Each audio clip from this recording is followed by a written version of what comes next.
that little mouse, 'cause I'm an albatross.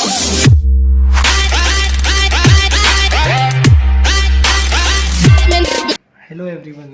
तो वो मैंने जो पार्ट 2 वीडियो है वो मैंने एक्सपोर्टिंग में डाल दी है। जब तक मैं पार्ट 3 करूँगा तो वो तब तक एक्सपोर्ट हो जाएगी। मेरा पहले यह था कि मैं इसको सिंगल वीडियो में बनाऊँगा, पर ठीक है कोई नहीं। हमने पार्ट 2 तक ये डिस्कस करा था कि हमारे 6 फंडामेंटल राइट्स होते हैं। ये 5 फंडामेंटल राइट्स मेन है, इनके आर्टिकल याद करना है 5 और 4 2, फिर ये डबल हो रहे हैं 1 2 4। तो ऐसे करके आप इनको सिर्फ ये ध्यान रखना कि अगर ये आया तो ये फ्रीडम की बात करता है, ये इक्वालिटी की बात करता है, ये एक्सप्लॉयटेशन की बात करता है। मेन चीज़ अभी ये है, ठीक है। तो हमें इसको ध्यान में रखना है। और एक और चीज़, हमारे पहले 7 फंडामेंटल राइट्स थे। राइट टू प्रॉपर्टी, ये जो 30 के बाद 32 आया है ना, 31 भी हमारा फंडामेंटल राइट था। तो हमारे पहले 7 फंडामेंटल राइट थे। पर एक बात बताओ, राइट टू प्रॉपर्टी अगर दे देंगे, मान लो कोई बहुत बड़ा बुलेट ट्रेन का प्रोजेक्ट आ रहा है, बीच में फार्मर्स की ज़मीन आ रही है, मैंने माना उनकी ज़मीन लेना गलत है, पर नेशन वाइज अगर सोचें तो बुलेट ट्रेन आ रही है, सब ने दे दी, 2-3 ने नहीं दी, उनका राइट है प्रॉपर्टी का, अब उनको एक्वायर भी नहीं कर सकते। तो इतना बड़ा बुलेट ट्रेन का प्रोजेक्ट रोक देंगे। तो इस भूल को सुधारने के लिए आर्टिकल 31 को एक लीगल राइट कर दिया कि तुम्हारा राइट टू प्रॉपर्टी है, हाँ ठीक है, पर under reasonable circumstances we can also take it and we will give the compensation for that. तो ये कब हुआ? ये 44 अमेंडमेंट में हुआ। मैंने टॉपिक 1 में बताया था पहली क्लास में कि सबसे बढ़िया तुक्का 44 अमेंडमेंट होता है 1976। इंदिरा गांधी ने इमरजेंसी के टाइम 44th अमेंडमेंट लाकर पूरा संविधान को बदलने की कोशिश करी और उसने मिनी कॉन्स्टिट्यूशन का नाम दिया गया 44th अमेंडमेंट को। बाद में इंदिरा गांधी गई तो 46th अमेंडमेंट से बहुत सारी चीज़ों को सुधारा गया, पर जो कुछ चीज़ें सही थी उनको सही रहने दिया, जैसे ये राइट टू प्रॉपर्टी का लीगल राइट हो गया, ठीक है। अब एक चीज़ और है, मैंने 2 मिस्टेक्स करी थी हमारे पार्ट 1 में। मैंने सोचा इस भी मैं करेक्ट कर देता हूँ ये मिस्टेक्स क्या थी। ये नोट्स मैं आपको व्हाट्सएप पे प्रोवाइड कर दूंगा। हाँ, ये बिल एक्ट वाली मिस्टेक थी भाई, मैंने ना उल्टा बता दिया। जब तक ये भी बिल है, जब तक हम लोकसभा में कोई लॉ प्रेजेंट करते हैं हम उसको बिल बोलते हैं। वो पास हो गया, हम तभी भी उसको बिल बोलेंगे। उसको राज्यसभा भेजा, राज्यसभा में पास हो गया, तभी भी हम उसको बिल बोलेंगे। हमने प्रेसिडेंट के पास भेजा, तभी भी उसको बोलेंगे। जिस टाइम प्रेसिडेंट उस चीज़ को साइन कर देगा ना, वो एक्ट बन जाएगा। मैंने बिल और एक्ट उल्टा बताया था वीडियो 1 में, तो मैं ये करेक्शन कर रहा हूँ, ठीक है। और एक और चीज़ है, ये जो मैंने आपको बताया था ना, स्टेट गवर्नमेंट की राज्यसभा, स्टेट गवर्नमेंट का अपर हाउस, मैंने आपको बोला था कि ये हर स्टेट में एग्जिस्ट नहीं करता, ये कुछ स्टेट्स में एग्जिस्ट करता है। तो ये 8 स्टेट्स में एग्जिस्ट करता है। मैंने आपको ये ट्रिक बताना भूल गया, तो ये मेरी गलती थी। एक मैंने ट्रिक इधर लिखी थी पर मैं इसको एक्सप्लेन करना भूल गया, बाद में मेरे को लगा, ठीक है। तो अब मैं बताता हूँ, देखो, तू भी मजे कर, ठीक है। तू भी Telangana Tamil Nadu, U Uttar Pradesh, B Bihar, M से 2 ही होती है मेरे हिसाब से, महाराष्ट्र मध्य प्रदेश, टी से भी 2 ही होती है। हाँ, टी से भी मेरे हिसाब से 2 ही होती है, तेलंगाना तमिलनाडु, मध्य प्रदेश महाराष्ट्र। जे जम्मू कश्मीर पहले था, तो मैंने आपको एक रिलेवेंस दिया था हमारे पार्ट 1 में कि भाई इसमें रिमूव हो गया था 370, तो उसका अपर हाउस डिसॉल्व कर दिया गया, वो यूनियन टेरिटरी रह गई। वहाँ इलेक्शन नहीं होते तो लोअर हाउस रहा ही नहीं, अपर हाउस रहा ही नहीं, तो जम्मू कश्मीर हटा दिया। तो जम्मू कश्मीर आप पर, अब ट्रिक तो उसके साथ ही बनी थी ना, तू भी मजे कर, ये आंध्र प्रदेश और कर मतलब कर्नाटका, ठीक है। तो हमारी 8 लेजिस्लेशन देखो, 1 2 3 4 5 6 7 8 लेजिस्लेशन में विधान परिषद होती है, ठीक है। तो हमने कॉन्स्टिट्यूशन डिस्कस कर लिया, हमने प्रियम्बल डिस्कस कर लिया, हमने president, prime minister, council of minister में 15% वाला रूल, ऑर्डिनेंस, ये डिस्कस कर लिया। हमने ये वाली चीज़ डिस्कस कर ली कि हमें आर्टिकल 32 के अंदर राइट टू कॉन्स्टिट्यूशनल रेमेडीज़ मिलती है। उस राइट्स के अंदर हमने डिफरेंट रिट्स डिस्कस कर ली। हमने जुडिशरी को भी डिस्कस कर लिया। ये देखो, हमने जुडिशरी को डिस्कस कर लिया, हमने हमारे सब ऑर्डिनेट कोड्स को डिस्कस कर लिया। ये हमारे जो सब ऑर्डिनेट कोड होते हैं, हमने इसको डिस्कस कर लिया। मेजर कॉन्स्टिट्यूशनल अमेंडमेंट, ये आपकी मॉड्यूल में CA/CET के लास्ट में दे रखा है, इसको हम अभी डिस्कस करेंगे। उससे पहले हमने ये पार्ट 1 पार्ट 2 डिस्कस करा। पार्ट 1 में 4 होते हैं, पार्ट 2 में 7 होते हैं, पार्ट 3 के अंदर हमारे 12 to 35 होते हैं। हमें 4 पार्ट रिमेंबर करने हैं। टोटल पार्ट 22 होते हैं, पार्ट होते हैं ग्रुप ऑफ आर्टिकल्स। और हमने फिर ये फंडामेंटल राइट कितने होते हैं, 5 तरीके के होते हैं। अब इन पे आते हैं। देखो राइट टू इक्वलिटी थोड़ा बड़ा है तो उसमें अपन आएंगे। सबसे पहले अपन छोटे छोटे निपटा दें, ठीक है। हमने राइट टू कॉन्स्टिट्यूशनल रेमेडी निपटा दिया। अब हम इसके ऊपर वाला जो कल्चरल राइट है उनको निपटाते हैं। उसके अंदर 2 आर्टिकल हैं, इसके अंदर 2 आर्टिकल है। कल्चरल एंड एजुकेशनल राइट्स में 2 आर्टिकल है। देखो कल्चरल एंड एजुकेशनल राइट्स के अंदर ये हमारी मॉड्यूल में ये सिर्फ इसके आर्टिकल मेंशन नहीं है। कल्चरल एंड एजुकेशनल राइट्स के बाकी सबके आर्टिकल मेंशन है, इसके अंदर हमारी मॉड्यूल में मेंशन नहीं है। पर 2 आर्टिकल है तो हम उसको क्यों छोड़े, सिर्फ इतना ध्यान रखना है। 29th आर्टिकल बात करता है कि rights of minority, article is intended to promote interest of minority group. And हमारा 30th आर्टिकल बात करता है rights of minority to establish and administer their own education institute. मतलब जो कल्चरल एंड एजुकेशनल राइट्स है वो ये बोलते हैं कि अगर कंट्री में कोई माइनॉरिटी होएगी तो उसके पास राइट होगा अपनी लैंग्वेज को, अपनी आइडेंटिटी को, उन चीज़ों को प्रिवेंट करने का। और उसके साथ किसी भी गवर्नमेंट या गवर्नमेंट एडेड, 2 चीज़ होती है, फुल्ली बाय गवर्नमेंट या 50% उसको पैसा गवर्नमेंट देती है, तो गवर्नमेंट एडेड, तो उन जगह उसके साथ डिस्क्रिमिनेशन नहीं होगा। तो माइनॉरिटी का इंटरेस्ट का आर्टिकल हो गया।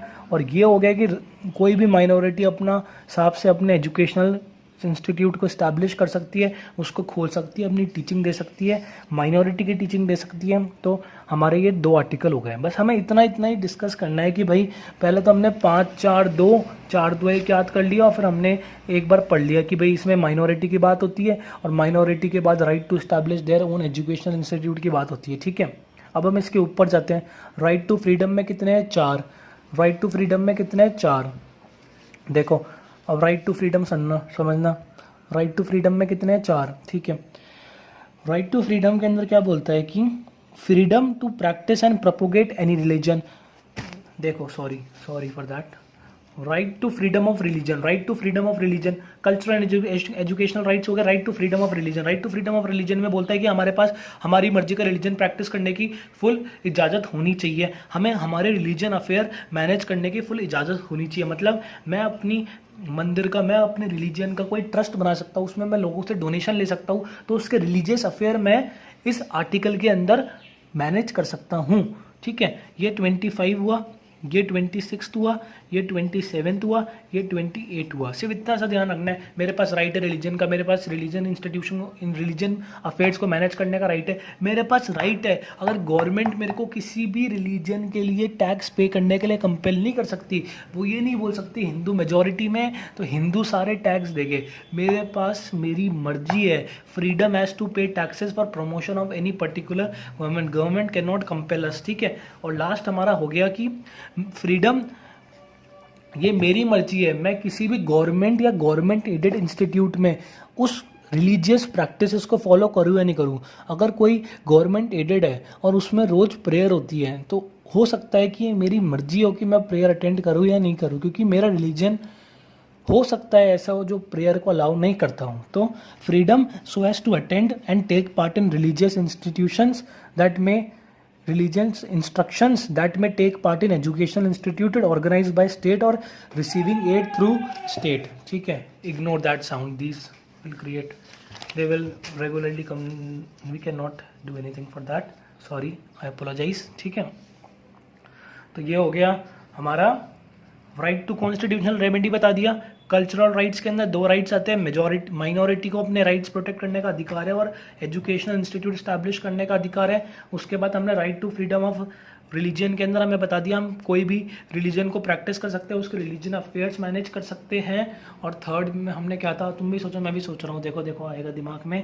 थर्ड हमारा हो गया हम टैक्स हमारी मर्जी हमें देना ही नहीं देना। और 4 हमारा वो स्कूल कॉलेज वाला हो गया कि रिलीजियस उस स्टेट गवर्नमेंट एडेड के अंदर हमारी मर्जी हम रिलीजियस इंस्ट्रक्शन को फॉलो करें या ना करें। तो हमने कितने कर लिए, 1 2 3 हो गए। राइट अगेन एक्सप्लॉइटेशन कर ले, ये रहा।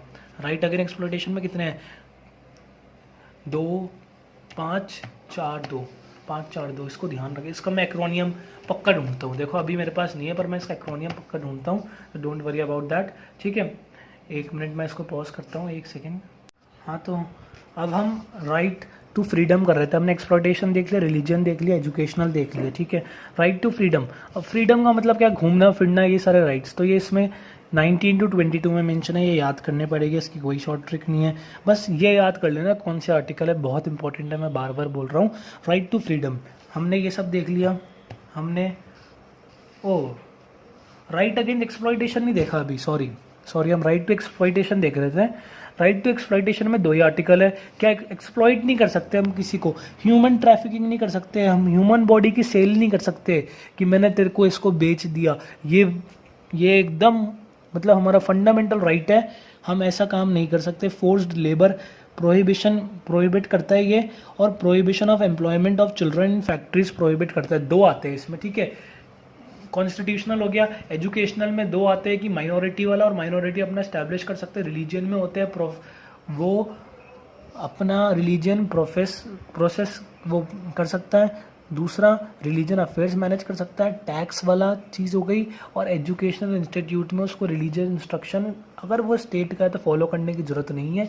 एक्सप्लॉयटेशन में पहला हो गया prohibition of traffic, human trafficking एकदम वॉइड है। वॉइड मतलब एकदम ज़ीरो बोले तो कि ख़त्म, नहीं कर सकते तो नहीं कर सकते, विदाउट एनी एक्सेप्शन, ठीक है। और employment of children in factories is not allowed. अब हम राइट टू फ्रीडम कर रहे थे। राइट टू फ्रीडम 19 to 22 के अंदर मेंशन्ड है। 4 आर्टिकल्स आते हैं इसके अंदर। राइट टू फ्रीडम मतलब घूमने फिरने का। टोटल फंडामेंटल राइट 6 होते हैं, ठीक है। अब देखो right to freedom. Right to freedom क्या चीज़ है? राइट टू फ्रीडम है हमारा सबसे पहले आर्टिकल 19 देखते हैं। ये 6 फ्रीडम गारंटी करता है। 6 फ्रीडम कौन सी गारंटी करता है? बचपन से पढ़ रहे हैं। Freedom of speech and expression, freedom हम बोल सकते हैं, हम ग्रुप्स में रह सकते हैं, हम कोई सी भी यूनियन एसोसिएशन बना सकते हैं, हम बोल सकते हैं, हम ग्रुप्स में रह सकते हैं, हम कहीं पर भी असेंबल हो सकते हैं, मतलब झुंड बना सकते हैं, कोई रैली निकाल सकते हैं विदाउट आर्म्स, हम इंडिया की टेरिटरी में घूम सकते हैं, हम इंडिया की टेरिटरी में कहीं पर भी रिसाइड कर सकते हैं, और हम अपना कोई भी प्रोफेशन प्रैक्टिस कर सकते हैं। तो राइट टू फ्रीडम के अंदर आर्टिकल 19, तो ये सारे सब क्लॉज है। 19(1)(a), 19(1)(b), 19(1)(3)(c), 19(1)(d), 19(1)(e), 19(1)(f). Right to freedom बहुत कॉमन है, इसमें कोई बताने वाली बात नहीं है। 6 फ्रीडम मिलते हैं, ठीक है। टोटल हमारे फंडामेंटल राइट 6 होते हैं। 6 के अंदर सेकेंड वाला राइट टू फ्रीडम है। राइट टू फ्रीडम के अंदर हमें फर्स्ट आर्टिकल 19 से 6 राइट टू फ्रीडम मिलते हैं। 19(1) से 19(1) ये सारे सब क्लॉजेज है।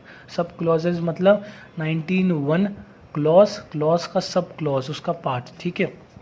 19(1)(2) क्या बोलता है? वही बात बोली है जो मैं बार बार बोल चुका हूँ अपने पार्ट 1 और पार्ट 2 के अंदर। कोई भी राइट एब्सोल्यूट नहीं है। अगर वो राइट्स है, अब देखो तुम कहीं पर असेंबल हुए, सब लोग गन लेके असेंबल हुए, तो सिक्योरिटी ऑफ इंडिया एक तरीके से खतरे में, पब्लिक ऑर्डर खतरे में, डिसेंसी खतरे में, मॉरलिटी खतरे में, लोगों को डर लगने लग जाएगा, ठीक है। और अगर तुम किसी रैली के अंदर भड़काऊ भाषण दे रहे हो कि आओ ये करें, हम ये करते हैं, तो वो बहुत गलत चीज़ है। तुम इंसाइटमेंट टू ऑफेंस कर रहे हो, तुम इंडिया की इंटीग्रिटी पे सवाल उठा रहे हो, तुम सिक्योरिटी ऑफ इंडिया को कर रहे हो कंसर्न। मतलब किसी भी चीज़ के अंदर अगर तुम इन रिस्ट्रिक्शन के अंदर आते हो तो तुम अपने राइट को एप्लीकेबल नहीं कर पाते हैं। ये राइट्स अवेलेबल है विद सम रीजनेबल रिस्ट्रिक्शन। कितनी सही बात है, असेंबल करना है, विदाउट आर्म्स के असेंबल करो। अगर तुम आर्म्स के असेंबल करोगे तो तुम्हारा ये राइट हम तुमसे ले लेंगे, ठीक है। ये बात हो गई। Sovereignty and integrity of India, security of state, friendly relation. हमारे रिलेशन अगर तुम्हारी वजह से किसी कंट्री से ख़राब होते हैं, तुम प्रोटेस्ट निकाल रहे हो उस कंट्री के खिलाफ, तो गलत बात है। Public order, morality, contempt of court, defamation. तुम अपने राइट को करने के लिए किसी और के राइट का तुम डिफेमेशन कर रहे हो तो ये गलत चीज़ है। तुम अपने काम से मतलब रखो, यही होना चाहिए। इंसाइटमेंट टू ऑफेंस हो गए, ठीक है। आर्टिकल 20 मॉड्यूल में गिवन नहीं है पर बहुत ईजी है, इसलिए मैं एक्सप्लेन कर रहा हूँ क्योंकि राइट टू फ्रीडम का पार्ट है और इसमें 3 वर्ड है, ठीक है। राइट टू फ्रीडम के अंदर 3 वर्ड है, मतलब आर्टिकल 20 में देखो, ex post facto laws, double jeopardy and self incrimination. फटाफट एक्सप्लेन कर रहा हूँ। देखो, एक्स पोस्ट फैक्टो लॉज क्या होते हैं? एक्स पोस्ट फैक्टो लॉज होते हैं कि मैंने क्राइम करा है 12 मई को, 12 मई को मेरे को क्राइम की 2 ईयर की सज़ा मिल रही थी। 12 मई को क्राइम की 2 ईयर की सज़ा मिल रही थी। 14 मई को पार्लियामेंट ने एक लेजिस्लेशन लाया और बोला कि अब से जो मैंने क्राइम करा है, अब से मतलब जो ये वाला जनरल क्राइम है उसकी सज़ा 4 ईयर की हो गई। तो अब तुम बताओ मैं 2 ईयर का करूँगा या 4 ईयर का? कमेंट बॉक्स में आंसर लिखना, मेरे को कौन सी एप्लीकेबल होगी। तो लॉ ये बोलता है कि तुम्हें वही सज़ा एप्लीकेबल होगी जो तुम्हें उस टाइम जो लॉ था उसके अंदर लिखी हुई थी। अगर बाद में कोई चेंज होते हैं तो वो पास्ट में जाके अप्लाई नहीं हो सकते, वो फ्यूचर के ही गाइडलाइंस रहेगी। तो मेरे को 2 ईयर की ही सज़ा होगी। तो ये रेट्रोस्पेक्टिव लॉस की बात करते हैं। रेट्रोस्पेक्टिव का मतलब ही होता है कि हम किसी लॉ को पुरानी डेट से अप्लाई नहीं कर सकते, ठीक है। तो ये रेट्रोस्पेक्टिव का मतलब हो गया। डबल जियोपार्डी की, डबल जियोपार्डी मतलब मेरे को एक बार 10 साल की मर्डर की सज़ा हो गई, फिर दोबारा मेरे पे केस कर दिया, दोबारा मेरे को 10 साल की सज़ा दिला दी, ऐसा नहीं होता। डबल जियोपार्डी का मतलब हुआ no one will be convicted for the same offence twice. एक ही ऑफेंस के लिए कोई भी 2 बार सज़ा, किसी को भी 2 बार सज़ा नहीं मिलेगी, ठीक है। तीसरा हो गया सेल्फ इंक्रिमिनेशन। सेल्फ इंक्रिमिनेशन का मतलब होता है कि कोई भी अपने खिलाफ विक्टिम अपने खिलाफ विटनेस नहीं हो सकता। पुलिस मेरे को कन्फेशन करा रही है, उसका कोई मतलब नहीं, क्योंकि कोर्ट में कोई भी कन्फेशन वैलिड नहीं होता खुद का। जो पुलिस कन्फेशन कराती है वो कोर्ट में वैलिड नहीं होता। अगर तुम खुद एक्सेप्ट करते हो तब वैलिड होता है। तुम्हें कोई भी कंपेल नहीं कर सकता कि करो तुम ये मानो। The accused is presumed to be innocent until he is proved guilty. तुम्हें लॉ हमेशा यही मानते कि तुमने कुछ नहीं करा जब तक तुम गिल्टी प्रूव नहीं होते। तो सेल्फ इंक्रिमिनेशन वाला कॉन्सेप्ट आ गया। No one will be compelled to be the witness against himself, ठीक है। तो राइट टू फ्रीडम के अंदर आर्टिकल 19 हमारा 6 फ्रीडम की बात कर रहा है। फिर 19(2) के अंदर हमें रिस्ट्रिक्शन बता रहा है। आर्टिकल 23 में इसकी बात कर रहा है ex post facto laws, double jeopardy, self incrimination, ठीक है। उसके बाद आर्टिकल 21 हमें बोलता है protection of life and personal liberty. Protection of life and personal liberty. Article 21 क्या बोलता है कि no person will be deprived of his life except according to the procedure established by law. Police ने बोला अच्छा इसने क्राइम करा है, इसको डेथ पेनल्टी दे दो, ऐसा नहीं होता। कोई भी जने को डेथ पेनल्टी, कोई भी अपनी लाइफ से, अपने राइट टू लाइफ से कोई किसी को भी हम उसका राइट टू लाइफ छीन नहीं सकते, पर छीन सकते हैं as per as procedure established by law. मतलब जो लॉ ने बोला है कि इस क्राइम के लिए इतनी सज़ा है, वो सेशन कोर्ट गया, सेशन कोर्ट ने कहा था को सज़ा मिलेगी, वो हाई कोर्ट गया, वो सुप्रीम कोर्ट गया, उसने अपने सारे लॉ यूज़ कर लिए, उसको प्रॉपर डिफेंस का मौका मिला, उसको प्रॉपर लॉयर दिए गए, उसको अपनी बात कहने का मौका मिला, उसको अपने आप को सच प्रूव करने का मौका मिला, पर वो नहीं कर पाया, मतलब वो गिल्टी है। तो उसको तब जाके फांसी की सज़ा मिल सकती है। तो no person is deprived of his life और personal liberty except according to procedure established by law. जो हमारा लॉ बोलता है उस प्रोसीजर से सारी चीज़ें चलेगी तो होगा। ये लॉ रीजनेबल होना चाहिए, ये आर्बिट्री नहीं होना चाहिए, मतलब कि और डिस्क्रिमिनेटरी नहीं होना चाहिए कि इस पे ये लगेगा, इस पे ये लगेगा। तो ये सारी चीज़ें जनरल बात हो गई। अब सुनो, आर्टिकल 21 के ए के अंदर, राइट टू फ्रीडम के अंदर ही इन्होंने 21A का अमेंडमेंट करके, अमेंडमेंट इसका ध्यान रखना 86th अमेंडमेंट है। टोटल मैंने फर्स्ट क्लास में बताया था हमारे 104 कॉन्स्टिट्यूशनल अमेंडमेंट होते हैं, उसमें ये 86th अमेंडमेंट है। इसके अंदर आर्टिकल 21 के अंदर ए लगा के इसको ऐड करा है, जो बोलता है राइट टू एजुकेशन। 6 से लेकर 14 साल तक के हर बच्चे को अगर एजुकेशन गवर्नमेंट प्रोवाइड करने की जिम्मेदारी है, गवर्नमेंट की एजुकेशन प्रोवाइड करने की जिम्मेदारी है। ये 2002 के अंदर पास हुआ था, ठीक है। ये चीज़ हो गई। 21A मैंने बता दिया आपको, 86 अमेंडमेंट से हुआ। फिर लास्ट है हमारा राइट टू फ्रीडम के अंदर 22।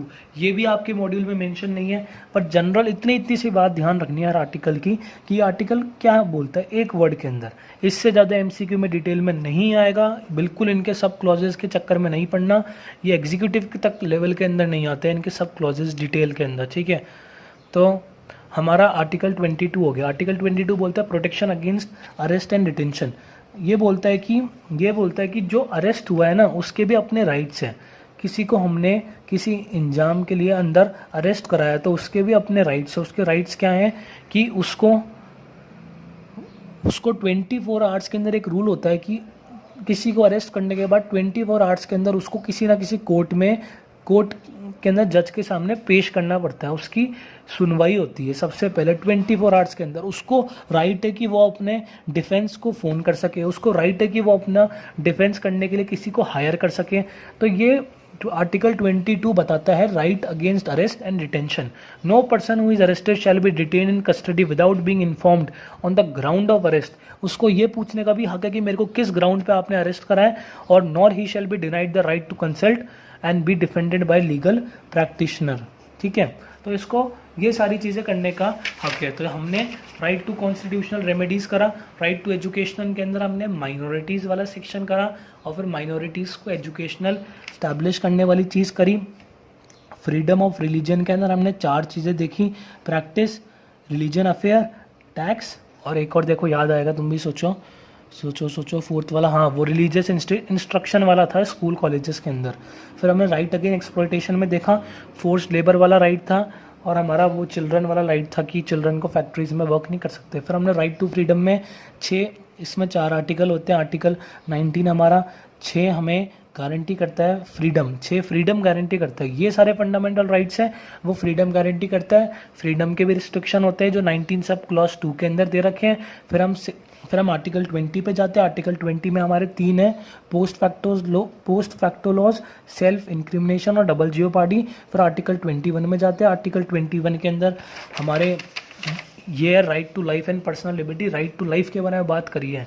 और आर्टिकल 22 के अंदर हमारे अरेस्ट हुआ है उसके राइट्स के बारे में बात करी है। और 21A 86th अमेंडमेंट से इंट्रोड्यूस हुआ था, तो हमने ये बात कर लिया। अब हमारा राइट टू इक्वालिटी बचा है, राइट टू इक्वालिटी बचा है, और मेजर कॉन्स्टिट्यूशनल अमेंडमेंट बचा है। इस चैप्टर के अंदर सिर्फ ये 2 चीज़ बची है। इसको अपन करते हैं, 2 मिनट का मैं वाटर ब्रेक ले लूँ, फिर अपन इसको कंटिन्यू करते हैं। ठीक है,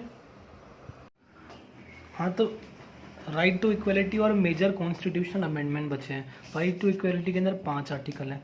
चलो हम राइट टू इक्वलिटी कंप्लीट करते हैं। ठीक है, 1 मिनट मैं देख लूँ ये कहाँ पर है हमारा राइट टू इक्वलिटी। ये मेजर कॉन्स्टिट्यूशनल अमेंडमेंट है, आपकी नोटबुक के अंदर लास्ट में दे रखे हैं।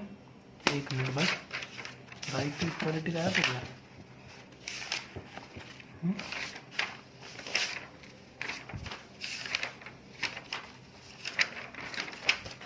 ये रहा।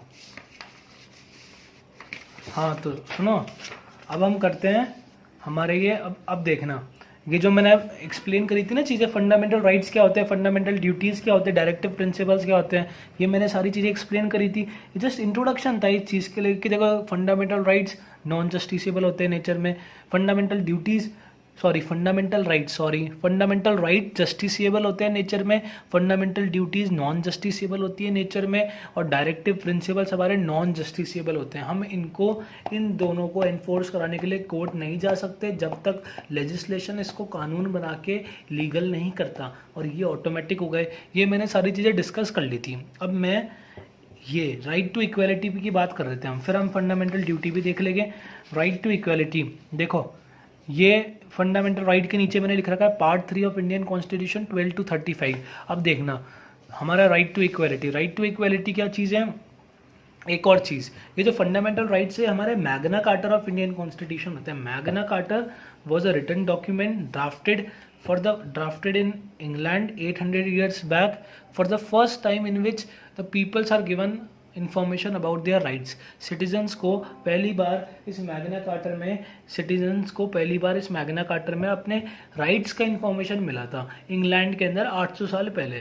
तो इसको फंडामेंटल राइट्स को हम Magna Carta of Indian constitution कहते हैं। ठीक है, राइट टू इक्वालिटी के अंदर 5 आर्टिकल है। Article 14, article 15, article 16, article 17, article 18। Right to equality आपकी मॉड्यूल में बहुत ज़्यादा तरीके से मेंशन है, मतलब किसी और आर्टिकल में आपके अंदर सब क्लॉजेज इतने सारे मेंशन नहीं है, किसी भी और अपने फंडामेंटल राइट में इतने सारे सब क्लॉजेज मेंशन नहीं है, पर इसमें बहुत सारे सब क्लॉजेज मेंशनड है। तो मैं इसको डिस्कस करता हूँ, पर उससे पहले मैं एक चीज़ बताता हूँ। अपन इसको लास्ट से चालू करते हैं, 14, 15, 17, 18। देखो 17, 18 तो बहुत ईजी है। 17, 18 सिर्फ ये बात बोलता है कि 17 में अनटचेबिलिटी अबॉलिश करते हैं, 17 के अंदर क्या अबॉलिश करते हैं, अनटचेबिलिटी अबॉलिश करते हैं, और 18 के अंदर क्या करते हैं, टाइटल्स अबॉलिश करते हैं। टाइटल्स बोले तो पहले के टाइम में ब्रिटिशर्स लोगों को सर ऐसे करके, बहादुर ऐसे करके टाइटल्स दिया करते थे, तो वो चीज़ें हमारे कॉन्स्टिट्यूशन ने अबॉलिश कर दी। हमारा कॉन्स्टिट्यूशन बोला कि कोई टाइटल्स नहीं दिए जाएंगे, all will be equal, government के द्वारा टाइटल्स। अब इस चीज़ को पद्म विभूषण इन चीज़ों से कंफ्यूज मत करना, वो अलग है। टाइटल बोले तो सर, इन चीज़ का टाइटल नहीं दिया जाएगा, वो एक तरीके से अवार्ड है, कोई भी गवर्नमेंट टाइटल नहीं देगी। तो 17, 18 से इतना ज़्यादा ध्यान रखने वाली बात है। अनटचेबिलिटी को अवॉइड करता है, 18 अबॉलिशन ऑफ टाइटल्स करता है, ठीक है। अब हम करते हैं राइट टू इक्वलिटी का पहला आर्टिकल जो 14 है। 14 में क्या होता है, देखो राइट टू इक्वलिटी, इक्वलिटी क्या है, कोई डिस्क्रिमिनेशन नहीं होना चाहिए। इक्वलिटी का बेसिक मतलब ये है, भेदभाव नहीं होना चाहिए। कॉन्स्टिट्यूशन सरकारों द्वारा जो हमें लीड कर रही है, उनके द्वारा हमें भेदभाव नहीं होना चाहिए, यही इक्वलिटी का बेसिक मीनिंग है। तो आर्टिकल 14 में, आर्टिकल 14 क्या बोलते हैं, मेन चीज़ें देखो याद करने की क्या है। आर्टिकल बहुत बड़े बड़े हैं, हमको इतना नहीं करना, हमें उनकी पॉइंट पकड़ना है क्या है। Equality before law and equal protection of law is written in article 14 of right to equality, ठीक है।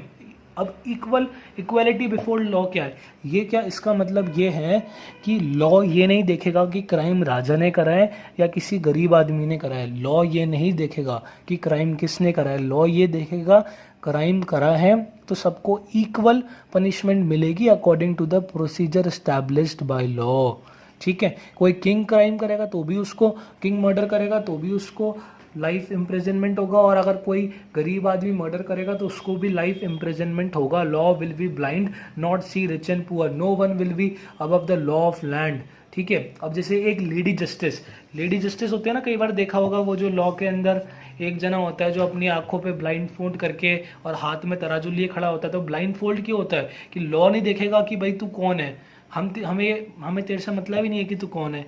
तो ये हमारा इक्वलिटी बिफोर लॉ होता है। और इक्वल प्रोटेक्शन ऑफ लॉ क्या होता है, इक्वल प्रोटेक्शन ऑफ लॉ हमारा अमेरिकन कॉन्स्टिट्यूशन से लिया हुआ है, मॉड्यूल में भी मेंशन है। ये क्या बोलता है कि लाइक्स शुड बी ट्रीटेड अलाइक्स, ये क्या बोलता है, लाइक्स शुड बी ट्रीटेड अलाइक्स। इसका मतलब मैं बताता हूँ, इसका मतलब ये है कि देखो दो बच्चे घर के अंदर, एक 20 साल का है और एक 10 साल का है, तो दोनों, अगर अपन इसके हिसाब से चले इक्वलिटी बिफोर लॉ से, तो वो तो बोलेगा दोनों को एजुकेशन सेम दो, दोनों को हर चीज़ सेम करो, दोनों को कपड़े सेम पिलाओ, पर ऐसा नहीं होता ना, उसमें भी कैटेगराइजेशन होना ज़रूरी है। जो 20 साल वाली कैटेगरी का है उसका ट्रीटमेंट अलग तरीके से होना चाहिए, और जो 10 साल वाली या 1 साल वाली कैटेगरी का है उसका ट्रीटमेंट अलग तरीके से होना चाहिए।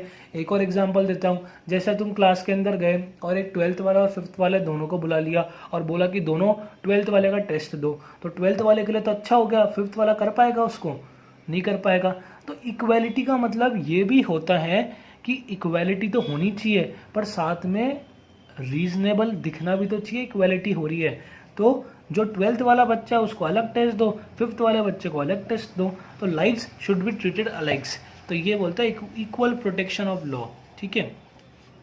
दस this provides special provisions for disadvantage section of society, children, women के लिए काफ़ी लॉज इस सेक्शन के मदद से बनाए जाते हैं, क्योंकि ये बोलता है लॉज कहाँ से बनते हैं, कॉन्स्टिट्यूशन में हमें कुछ ना कुछ चीज़ें दी होती है, उसको हम ला के लॉ बनाते हैं। इसमें हमें दे रखा है कि लाइक्स शुड बी ट्रीटेड अलाइक्स, ऐसा नहीं होगा 20 साल का 10 साल का दोनों सेम तरीके से ट्रीट हो सके। तो इक्वलिटी, तो इससे हमें स्पेशल ये होता है राइट टू इक्वलिटी के अंदर, ठीक है। तो आर्टिकल 14 मैंने आपको समझा दिया, ठीक है। अब देखना आर्टिकल 14, आर्टिकल 15।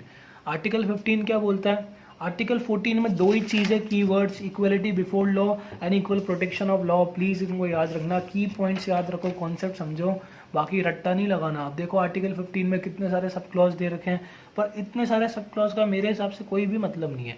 मेन बात है आर्टिकल 15 समझ आना चाहिए क्या होता है। आर्टिकल 15 ये बोलता है कि स्टेट कभी भी किसी के sex, religion, caste, place of birth इनके बेसिस पर कभी डिस्क्रिमिनेशन नहीं करेगा, ऐसा स्टेट बोलता है। It prohibits the state from discriminating any citizen on the ground only on the basis of only, अब सुनना मेरी बात, only on the basis of religion.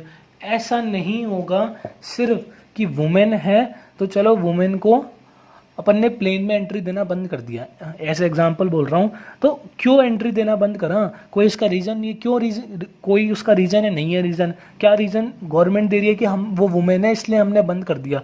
तो ऐसा डिस्क्रिमिनेशन गवर्नमेंट नहीं कर सकती। It prohibits the state from discriminating against any citizen on ground only on the basis of religion on gauge. अब देखना ये बोल रहा है ओनली, मैं तुम्हें फिर बता रहा हूँ, कोई भी राइट है ना फंडामेंट, कोई भी राइट एब्सोल्यूट नहीं है, मतलब कोई भी राइट सिर्फ हाँ भाई कंप्लीट राइट नहीं है, उसके साथ रिस्ट्रिक्शन है। इसने ओनली वर्ड से रिस्ट्रिक्शन ऐड कर दी। अगर तुम्हारे पास उसको डिस्क्रिमिनेशन करने का कोई वैलिड रीज़न है, कोई रीज़न है तुम्हारे पास कि हम डिस्क्रिमिनेशन क्यों कर रहे हैं, तो वो डिस्क्रिमिनेशन फिर वैलिड है। अब जैसे मैं बताऊँ, वुमेन्स को एयरप्लेन के अंदर ज़्यादा प्रेफरेंस दी जाती है वो एयर होस्टेस के लिए, तो ठीक है भाई, वैलिड डिस्क्रिमिनेशन है क्योंकि उनका नेचर अच्छा होता है। मेंस को हैवी इंडस्ट्रीज में ज़्यादा प्रेफरेंस दी जाती है, तो हाँ भाई वैलिड डिस्क्रिमिनेशन है, हैवी इंडस्ट्रीज के अंदर वुमेन के लिए अच्छी बात नहीं है काम करना, तो positive discrimination can be there. तो positive discrimination can be there, positive discrimination मतलब डिस्क्रिमिनेशन अच्छे के लिए विद अ वैलिड रीज़न, तो ये डिस्क्रिमिनेशन की चीज़ हो गई। तो कॉन्सेप्ट समझ में आया ना कि डिस्क्रिमिनेशन नहीं होना चाहिए, only on the basis of this. अगर तुम्हारे पास वैलिड रीज़न है तो डिस्क्रिमिनेशन चलेगा, ठीक है। आर्टिकल 15 सिर्फ इसके बारे में बात करता है, इसके सब क्लॉज को अपन को रट्टा नहीं मारना, आर्टिकल 14 का बेसिक मीनिंग पता होना चाहिए। बाकी 6 सब क्लॉज मैं बता देता हूँ, और सुनो, इससे ही आर्टिकल 15 से ही एक तरीके से हमारी रिजर्वेशन पॉलिसी निकलती है। जो राइट टू इक्वालिटी के जो 14-15 आर्टिकल है ना, इन सबको इंटरलिंक करके हमारी रिजर्वेशन पॉलिसी निकलती है। रिजर्वेशन पॉलिसी इनसे ही निकलती है, ठीक है। अब देखो ये चीज़ हो गई, state will not do any discrimination, state भी डिस्क्रिमिनेशन नहीं करेगा, सिटीजन भी कोई डिस्क्रिमिनेशन नहीं करेगा। अगर कोई पब्लिक वेल है उसके अंदर कोई सिटीजन किसी दूसरे सिटीजन को रोक नहीं सकता कि भाई तू इसमें से पानी मत ले, क्योंकि पब्लिक वेल है, तो सिटीजन्स भी डिस्क्रिमिनेशन नहीं कर सकता। स्पेशल प्रोविजन बनाने चाहिए वुमेन और चिल्ड्रन के लिए, तो पॉजिटिव डिस्क्रिमिनेशन का पार्ट हो गया। और डिस्क्रिमिनेशन का बेसिक मतलब ये होता है कि it is something which causes loss to other person.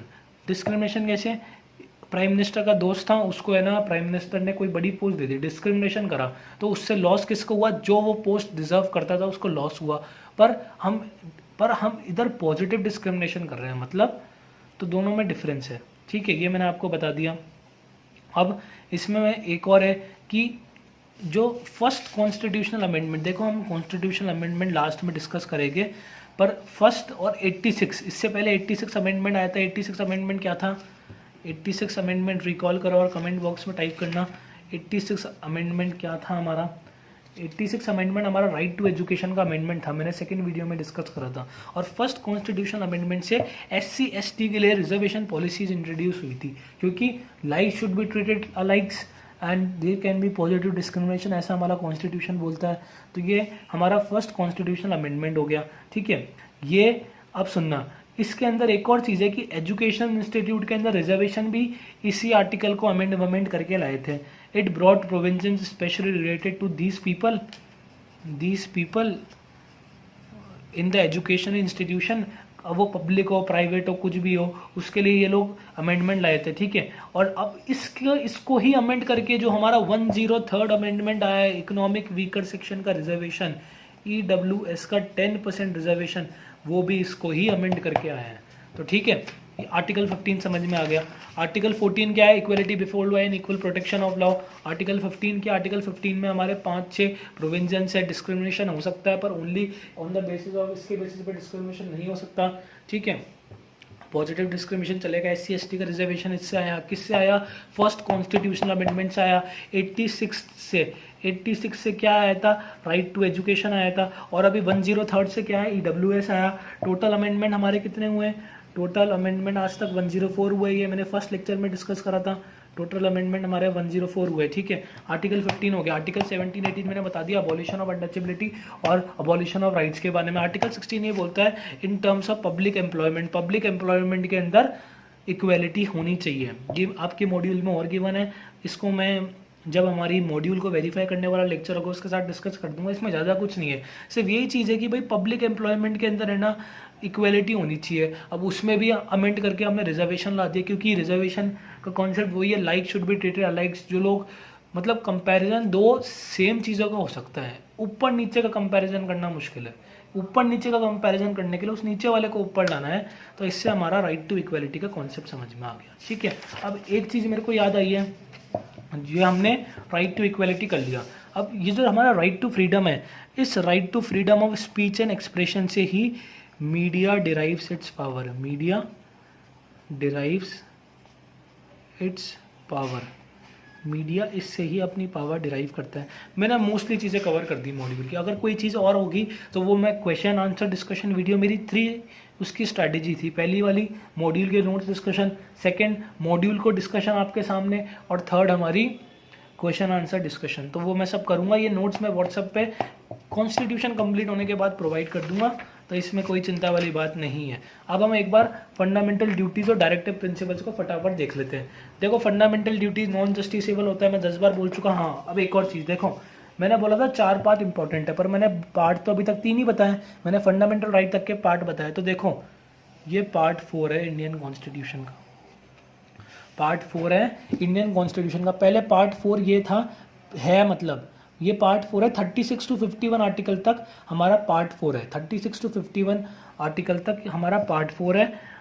और रिसेंटली अब देखो 4A ऐड हुआ था। कब ऐड हुआ था, मैंने क्या बोला, सबसे बढ़िया तुक्का क्या है, 42 अमेंडमेंट जो इंदिरा गांधी ने करा था इमरजेंसी के टाइम 1976 के अंदर। तो 4A फंडामेंटल ड्यूटीज हमारे पार्ट 4 के अंदर अमेंड करके ऐड करी गई है। और आर्टिकल 51 तक खत्म हो गए थे पार्ट 4A, तो इन्होंने क्या करा, पार्ट 4A बनाया, 51A बनाया, फंडामेंटल ड्यूटीज ऐड कर दी। फंडामेंटल तो हम फंडामेंटल ड्यूटीज 11 होती है, ये सीधा हम इसमें फंडामेंटल ड्यूटीज बहुत बेसिक चीज़ है, इसको अगर मैं पेपर में लिखता तो वो टाइम वेस्ट होता, ठीक है। मैं ये तो मतलब जो हमें लगता है ना होनी चाहिए वही है। अब देखो फंडामेंटल ड्यूटीज़ नॉन जस्टिसेबल होती है, ध्यान रखना, ठीक है।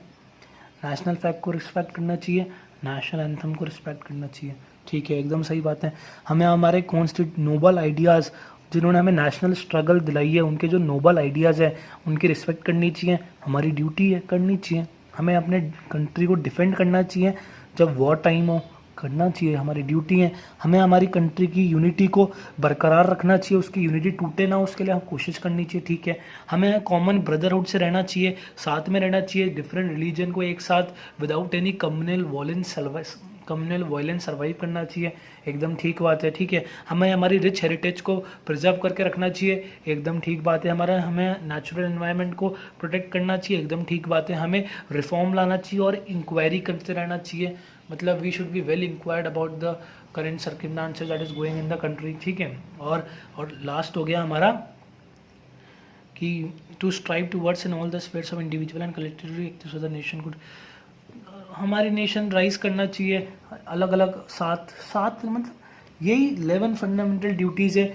रिस्पेक्ट करो हमारे नेशनल फ्लैग को, एनवायरनमेंट को कंजर्व करो, यूनिटी साथ में रहो, यूनिटी और इंटीग्रिटी को मेंटेन करो, be informed and B inquired रहो, रिच हेरिटेज को प्रोटेक्ट करो, एनवायरनमेंट को प्रोटेक्ट करो, कॉमन ब्रदरहुड के साथ रहो, कंट्री को डिफेंड करो when the country needs you, और नेशन कॉन्स्टेंटली उसको नेशन को हमें इंडिविजुअल एफर्ट से और कलेक्टिव एफर्ट से नेशन को कॉन्स्टेंटली राइज करते रहना चाहिए। तो ये फंडामेंटल ड्यूटीज़ है। अब फंडामेंटल ड्यूटीज़ देखो याद सीक्वेंस में करने की कोई ज़रूरत नहीं है, इसमें क्वेश्चन आएगा तो ऐसा आएगा कि 2 तो फंडामेंटल राइट्स 3 फंडामेंटल ड्यूटीज़ दे देंगे और 1 फंडामेंटल ड्यूटी नहीं देंगे, तो वो बोलेंगे कि इसमें से है ना कौन सी फंडामेंटल ड्यूटी नहीं है। तो तुम बस एक बार पढ़ते तुम्हें पता होना चाहिए कि मेरी फंडामेंटल ड्यूटी है, इसको बाय हार्ट लर्न करने की मेरे हिसाब से कोई ज़रूरत नहीं है, ठीक है। अब डायरेक्टिव प्रिंसिपल्स की बात करते हैं। देखो डायरेक्टिव प्रिंसिपल्स ये भी अपन अभी मॉड्यूल से देखते होते क्या है, मैंने आपको बता दिया मियर गाइडलाइंस है। देखो हमारे कॉन्स्टिट्यूशन मेकर्स बोलते थे कि हमें गाय को नहीं मारना चाहिए, तो ये पर फिर भी इंडिया में आजकल कई जगह गाय की हत्या होती है, तो क्या उसको एनफोर्स कराने जा सकते हैं हाई कोर्ट कि गाय को नहीं मारना चाहिए? डायरेक्टिव प्रिंसिपल में लिखा, हाई कोर्ट बोलेगी दे आर नॉन एनफोर्सेबल, वो मियर गाइडलाइंस है। पर कुछ स्टेट ने रूल बना दिए कि जो गाय को मारेगा उसको हम इतने साल की सजा देंगे। उन्होंने कुछ रेगुलेशन लगा दिए, उन्होंने कोई लेजिस्लेटिव प्रिंसिपल को इनिशिएट कर दिया। अब उसके अंदर तुम कुछ करोगे तो तुम्हें पनिशमेंट मिलेगी। तो ये हमारे डायरेक्टिव प्रिंसिपल्स हो गए, they are mere guideline non justiciable in nature. ये चीज़ें हो गई, पार्ट 4 में गिवन है, 36 to 51 में गिवन है। अब इसको बिल्कुल भी बाय हार्ट करने की बिल्कुल ज़रूरत नहीं है। अगर तुम इतना बाय हार्ट करोगे ना तो फिर पूरा कॉन्स्टिट्यूशन भूल जाओगे। तुम्हें पता होना चाहिए, बेसिक कॉन्सेप्ट क्लियर होना चाहिए। CSET ये नहीं है कि तुम कितना अच्छा रट्टा मारते हो, CSET ये है कि तुम्हें कितने अच्छे कॉन्सेप्ट पता है कि चीज़ें क्या कैसे होती है, ठीक है। तो अब देखो मेरी थोड़ी आदत लास्ट से चालू करने की है, अब देखना, क्योंकि लास्ट से अच्छा लगता है, ठीक है।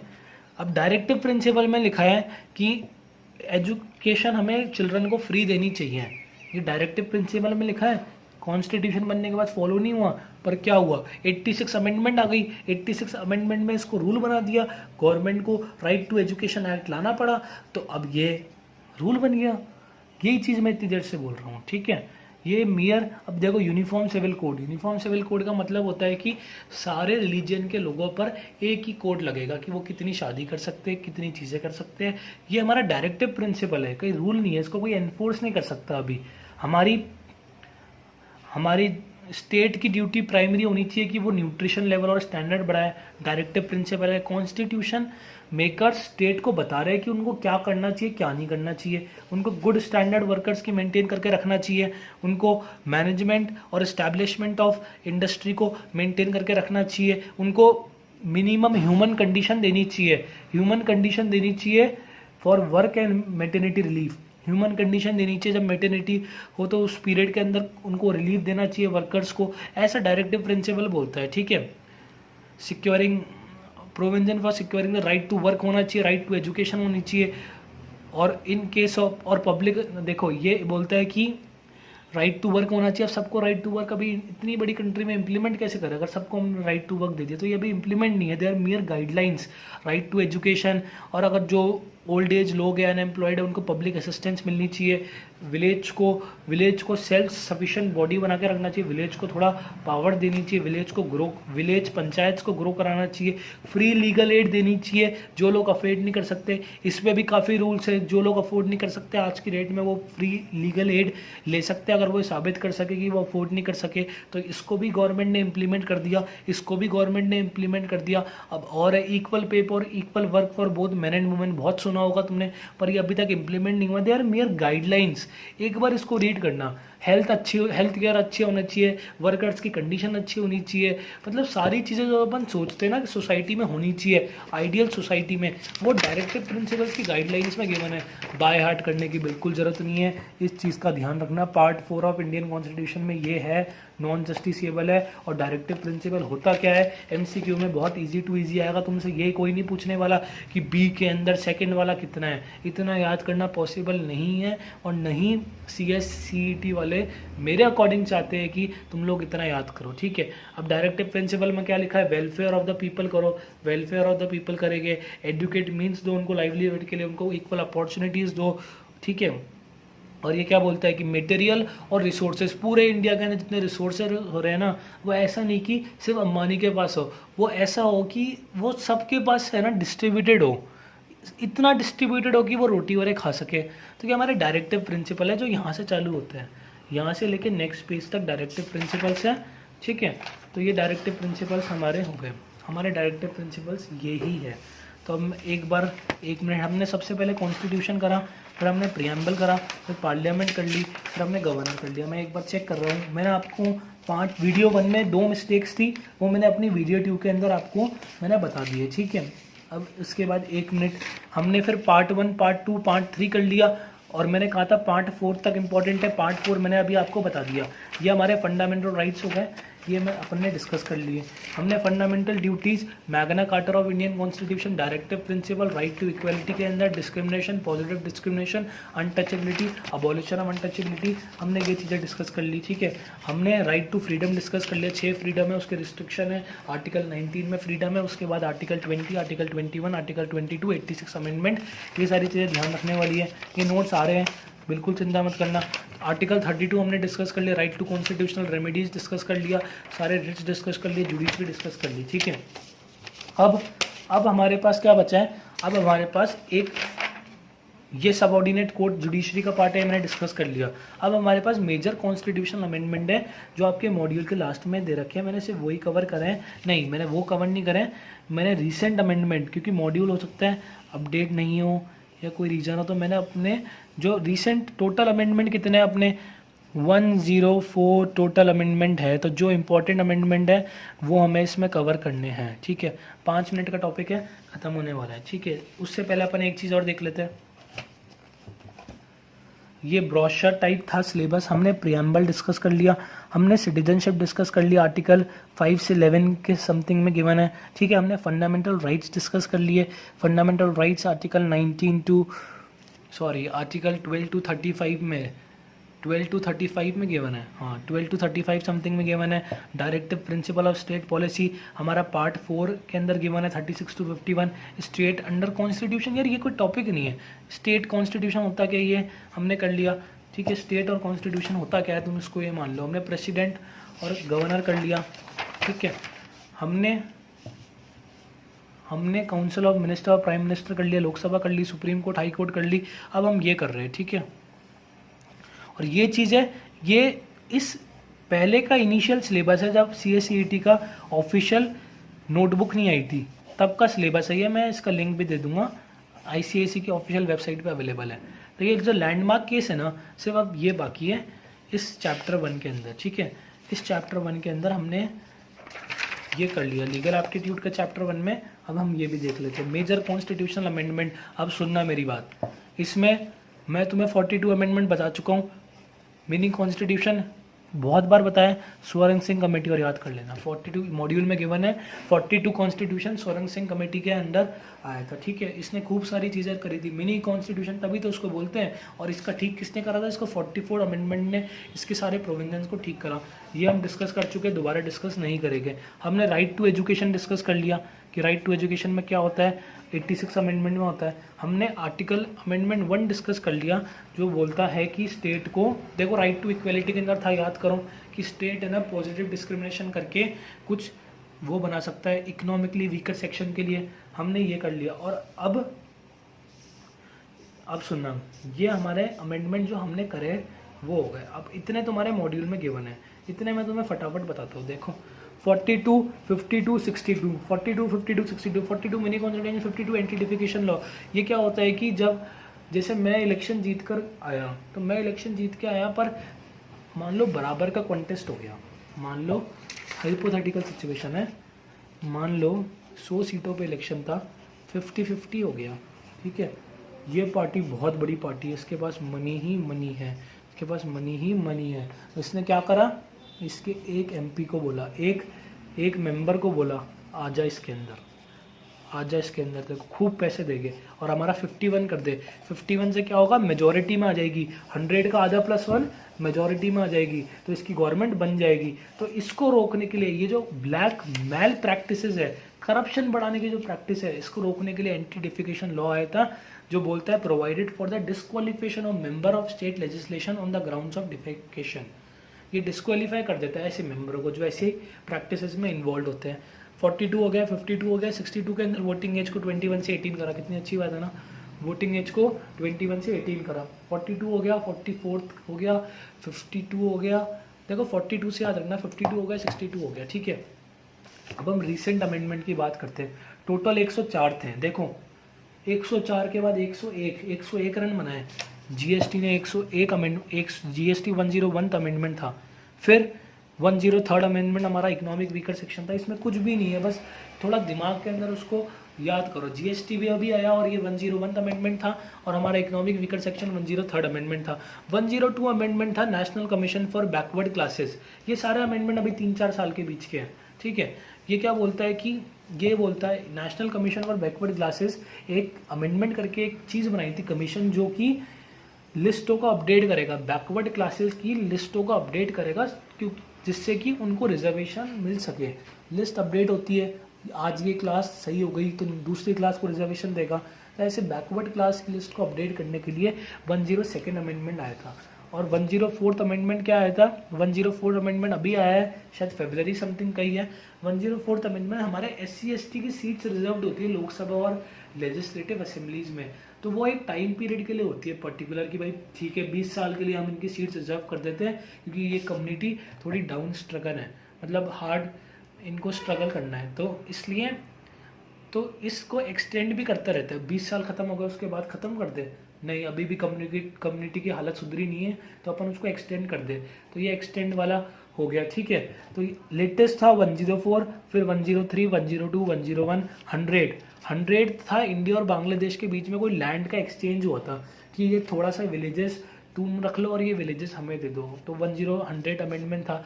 और 99 अमेंडमेंट है ना लॉ के अंदर इम्पॉर्टेंट है। 99 अमेंडमेंट क्या था? देखो जुडिशरी को, जजेस को कौन अपॉइंट करता है? प्रेसिडेंट अपॉइंट करता है ऑन द डिस्क्रिशन, खुद के डिस्क्रिशन पे, या जो उसको रिकमेंडेशन मिलता है, पर वो खुद राजा होता है अपॉइंट करने का। तो इन चीज़ों को लीगलाइज करने के लिए, ट्रांसपेरेंट करने के लिए formation of national judicial appointment of commission आया था, जो कि प्रॉपर 5-6 मेंबर्स का था, जिससे कि जजेस को अपॉइंट हो सके। ये इसको जब ये आया तो इसको ये पास हो गया, फिर इसको जुडिशरी ने क्वैश कर दिया।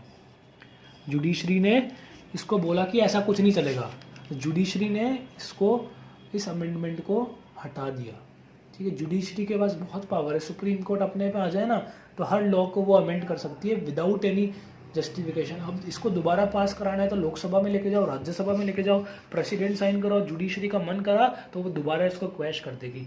तो ये जजेस को अपॉइंट करने के लिए एक प्रॉपर ट्रांसपेरेंट प्रोसीजर था, जो जुडिशरी को पसंद नहीं आया तो उन्होंने उसको हटा दिया। तो ये हमारे रिसेंट अमेंडमेंट्स हो गए, ठीक है। 42 हो गया, 52 हो गया, 62 हो गया। अब देखो थोड़े अमेंडमेंट्स है ना मॉड्यूल में दे रखे, ये सब तो आपको याद हो जाएंगे। 99, 100, 101, 102, 103, 104, 42, 52, 62 ये सारे याद हो गए। 86 याद है ही, और फर्स्ट वाला याद है ही, ठीक है। सेकेंड वाला भी कुछ नहीं है। पहले ऐसा कुछ रूल हुआ करता था कि जो हमारा इंडिया का जो रीजन्स मैंने डिवाइड करे थे, इंडिया को मैंने 552 रीजन्स में जो मैंने डिवाइड करा था, इंडिया को जो मैंने 552 रीजन डिवाइड करा था, उसमें एक रीजन के अंदर मैक्सिमम 7.5 लाख लोग हो सकते हैं। 7.5, अगर 7 लाख से इतने 7.5 लाख से ज़्यादा है तो उसको एक और रीजन में डिवाइड कर देंगे। तो सेकेंड अमेंडमेंट से इस लॉ को हटा दिया। भाई क्या मतलब, पॉपुलेशन कितनी है, बार बार काउंट कौन करेगा? तो सेकेंड जो अमेंडमेंट था उससे इसको हटा दिया। अब चाहे 10 लाख हो, 20 लाख हो, ये इलेक्शन कमीशन की मर्जी है कि वो कैसे इंडिया को कितने रीजन्स में डिवाइड करता है, ठीक है। ये डिवाइड वाला कॉन्सेप्ट मैंने यूनिट 1 में बहुत अच्छी तरह समझाया। अगर डायरेक्ट यूनिट 3 देख रहे हो तो एक बार यूनिट 1 भी देखना, पार्ट 1, ठीक है। ये लास्ट पार्ट है कॉन्स्टिट्यूशन का, इसके बाद हमारा CA-CET का कॉन्स्टिट्यूशन कंप्लीट हो जाएगा, और फिर हम क्वेजेस की ओर चलेंगे और हम डाउट्स की ओर चलेंगे, ठीक है। और अब देखो 70, 84, 91 ये तुम्हें याद करने पड़ेंगे, इसकी कोई ट्रिक नहीं है। 70 वाला बोलता है कि प्रेसिडेंट के इलेक्शन के अंदर है ना दिल्ली और पुडुचेरी को भी पार्ट दो। अब ये पता नहीं, इसका कोई अपन को आइडिया नहीं है। 70 अमेंडमेंट से पहले दिल्ली और पुडुचेरी जो इलेक्टोरल कॉलेज मैंने आपको बताया था इलेक्टेड मेंबर्स ही करते हैं, ये भी शायद यूनिट 1 में था, हाँ यूनिट 1 में था, पार्ट 1 में। तो इसके अंदर आप दिल्ली और पुडुचेरी भी कर सकती है, तो 70th अमेंडमेंट हो गया। और 84 अमेंडमेंट क्या था? 84 अमेंडमेंट ने रीस्ट्रक्चरिंग को बैन कर दिया। देखो मैंने आपको यूनिट 1 में बताया था, इलेक्शन कमिश्नर पॉपुलेशन बढ़ने के बाद इनको रीस्ट्रक्चर कर सकता है, ये मैक्सिमम लिमिट होती है। और अभी कितनी है? 540 समथिंग है, देख लेना, क्रॉस चेक कर लेना। तो ये मैक्सिमम लिमिट होती है। तो इलेक्शन कमिश्नर ने, पार्लियामेंट ने कहा कि 2026 तक, 25 साल पहले आया था ये, 2026 तक कोई रीस्ट्रक्चरिंग नहीं होगी। 25 साल बाद देखेंगे पॉपुलेशन का क्या हो, तब रीस्ट्रक्चर करेंगे, ठीक है। और 91 भी अपन कर चुके हैं पहले ही, जब हमने वो करा था हमारे 15th, रुको मैं बताऊँ, काउंसिल ऑफ मिनिस्टर्स वाला। काउंसिल ऑफ मिनिस्टर के अंदर 15% रिजर्वेशन होता है ना, वो वाली चीज़ हमने डिस्कस करी थी ना। ये देखो, ओ पर इसमें नहीं है, देखो काउंसिल ऑफ मिनिस्टर्स, ये कहाँ से आया, ये इस अमेंडमेंट से आया। इसका अमेंडमेंट लिख देते हैं अपन, 91st अमेंडमेंट। तो ये हमारे नोट्स भी कंप्लीट हो गए। 91st अमेंडमेंट हो गया, मेजर कॉन्स्टिट्यूशनल अमेंडमेंट हो गया हमारा, लास्ट पार्ट भी कंप्लीट हो गया। हमने यूनिट 1 कॉन्स्टिट्यूशन अपने नोट्स से, मॉड्यूल से कंप्लीट कर लिया है। इतना कर लेना सफिशिएंट है, एकदम इनफ है, कोई भी घबराने वाली बात नहीं है। इसके मॉक्स थोड़े भी जल्द आएंगे और हम अब देखते हैं कि आगे हमें क्या प्रोसीड करना है, लॉजिकल प्रोसीड करें या फिर टॉट्स एंड कॉन्ट्रैक्ट प्रोसीड करें। आपको ग्रुप के अंदर इन्फॉर्मेशन